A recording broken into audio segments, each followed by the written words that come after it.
আমি এখানে এসে আমার দুটো স্মৃতি দগদগে খুব মনে পড়ছে। প্রথমত আল্লামা মামুনুল হক, ওনার সাথে আজকে ফিজিক্যালি আমার প্রথম দেখা। ওনাকে দেখে আমার যেই স্মৃতিটা মনে পড়ছে, ওনারও মনে আছে কিনে জানি না, কয়েক বছর আগেও মনে হয় 2 বছর আগে ওনাকে যখন জেলে নিয়ে আসলো, উনি জেলের যে জেলখানার যে গাড়ি, তো ওনার মাদ্রাসার জামিয়া রহমানিয়ার বেশ কিছু ছেলেরা খুব ভোরে সম্ভবত বোখারি শরীফ বুকে নিয়ে ওখানে লাইনে দাঁড়িয়েছিলেন, তারা তাদের উস্তাদের কাছে বোখারির সবক নিতে চান।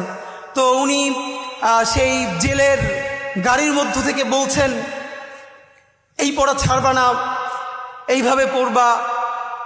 আমি ভাবি আসলে এই যে মাদ্রাসা শিক্ষা, মাদ্রাসার শিক্ষক ছাত্র জুলুম, এ নিয়ে তো প্রচুর কথা বলি, কিন্তু সত্য কথা এই পরিবেশটা আসলে বোঝা যায় মানে রুহানিয়াত এমন জিনিস, মানুষ নিজের চেয়ে নিজের উস্তাদকে ভালোবাসতে পারে। এটা মনে হয় সম্ভবত খুব কাছ থেকে না বুঝলে আসলে না চিনলে মানুষ বুঝবে না। তো শিক্ষক উনি যখন বলছেন যে এরকম পড়তে শুরু করবা, পড়া ছাড়বা না, তখন সেই ছেলেগুলো বুকে বোখারি শরীফ জড়াই ধরে কাঁদতেছে রাস্তার মধ্যে, হ্যাঁ হুজুর এটা শুনবো। তো এই সময়টা আমার খুব মনে পড়ছে। আর আজকে এখানে এসে আপনাদের কাছে শুধু একটা কথা বলতে চাই, বিনীত অনুরোধ। আপনারা দেখেছেন যে আমরা 3টে গণহত্যার কথা সবসময় একসাথে বলি।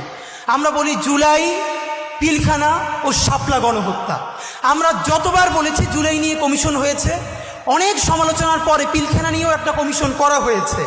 যদিও বলে রাখি সেই পিলখানার প্রকাশ্য প্রতিবেদন আসবে কিনা আমরা জানি না, কিন্তু ঠিক কোন কারণে শাপলা নিয়ে এখন পর্যন্ত একটা গণহত্যা কমিশন করা যায় নাই?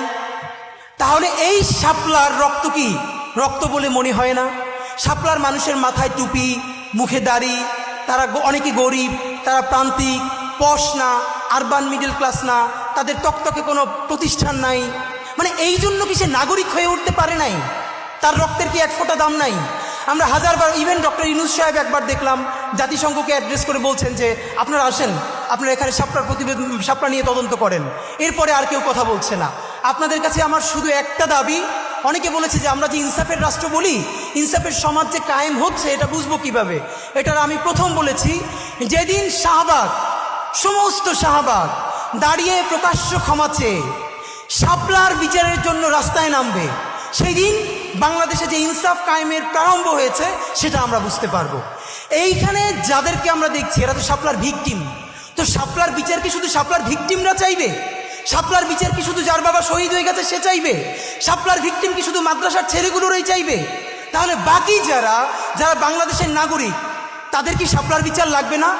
আমরা শাপলার বিচার চাই না বলেই তো এই আমাদের হুজুরেরা তারা অনেক সময় অন্য বিচার চায় না, এবং আমরা তখন বলি তারা কেন আমাদের পক্ষে কথা বলে না? এই বিভাজন ভেঙে শাপলা গণহত্যার জন্য কমিশন করতে পারতেই হবে আমাদেরকে। আমি আপনাদের কাছে বিনীত